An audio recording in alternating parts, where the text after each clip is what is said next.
On the subject of separating two dogs that's busy fighting, or a dog that's busy biting another dog or a human, there's only two real ways that we can use to separate them. The first that we're going to discuss is going to be a breaking stick. This is an example of one. The shape can change slightly, but it basically acts as a wedge, and I'll show you how it works right now. And the principle of this thing is, when the dogs are fighting, I'm going to use Bushman here as an example. When the dogs are fighting or biting, the opponent or the person will be on that side. You're going to come in behind the dog, whether he's got a leash on or not. If he doesn't have a leash on like this one, you're going to grab by the scruff of his neck here.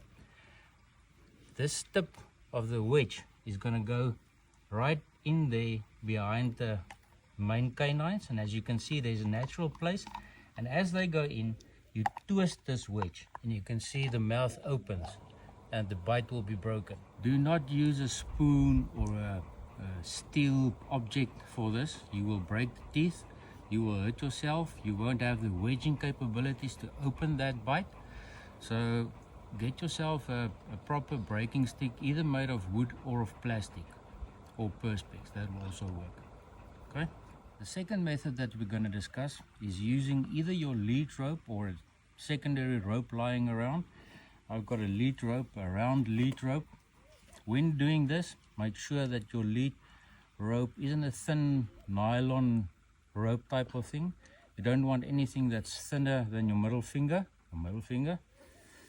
and otherwise you will crush the windpipe of the dog. The principle of using a rope like this is that you want to cut off the oxygen to the brain, and you wouldn't want to actually let the dog pass out so that he let go of his bite. So again, when he's latched onto whatever it is that he's latched onto, you move in behind the dog.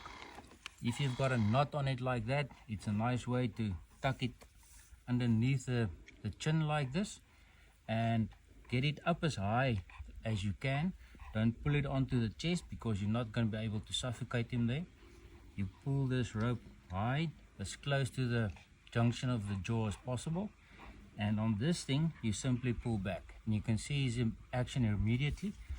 What's going to happen is you're going to cut off the flow of oxygen and the dog will pass out. Important when you do that, you've got to, the moment that the dog has passed out, you need to release the tension. Otherwise the dog will die. If you use a rope that's too thin, you will crush the cartilage here and the dog will die. So when you do use this method, make sure that it's required, make sure it's the last thing that you can do, and when you then do it full out and get it over and done with. Under some circumstances, you may find that you are not strong enough to actually throttle the dog. So when you got this rope on, and this is something that can be going on for quite some time.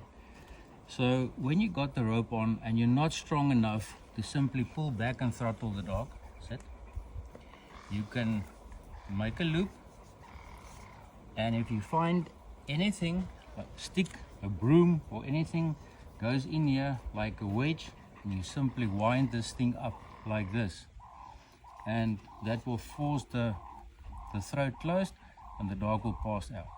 The moment that he passes out, you release that pressure, remove the dog, remove the other dog or the person, and get them in a safe place. Okay. So the reason why we're discussing this is there's a lot of tales going around about how you should separate dogs. Some people pour water over them, some pour boiling water over them, some shove a broomstick up the backsides, some try and hit them with a spanner or something like that. There's all kinds of tales that you hear out there, how you should separate a dog or what you should do. Those methods are not only not effective, they are cruel, and they're going to leave a scar or they're going to kill the dog. So those methods will leave more permanent damage than any of the options that we've looked at here today. The options that we looked at are obviously quite brutal, or quite harsh, but if you're in a dog fight or person is getting bitten by a dog, you need to get that dog off the person. You cannot play around and fool around and try all sorts of silly things to try and let them go. You have to break the fight as quick and as humanely as possible, and preferably with as less damage to the dog as you can.